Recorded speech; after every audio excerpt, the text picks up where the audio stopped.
Բարև ձեզ, մի քանի օր առաջ բարեկամս իր շան հետ մեկնում էր Զվարթնոց օդանավակայանից Հունաստան Սալոնիկի։ Մեր մոտ կար պլաստմասից կոնտեյներ նախատեսած հատուկ կենդանիների համար։ Այդ կոնտեյները բարեկամս օգտագործել ա 20 տարի, ոչ մի խնդիր չի եղել։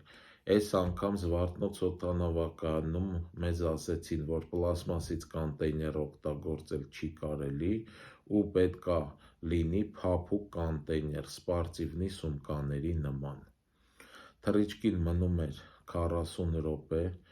մենք բացատրեցինք, որ ֆիզիկապես չենք հասցնի, նույնիսկ եթե ուզենք այդ կոնտեյները ճարենք, ու մեզ ընդառաջեցին, այս անգամ թողեցին, բայց ասեցին մյուս անգամ անպայման ունեցեք այդ փափուկ կոնտեյները։ Այս վիդեոն ինչի եմ նկարում, եթե ինչ-որ մեկը պատրաստվում է ճամփորդել իր կենդանու հետ, որպեսզի մեր նման խնդիրների առաջ չկանգնի, կենդանու համար ունեցեք փափուկ կոնտեյներ, այսքանը ստեսություն։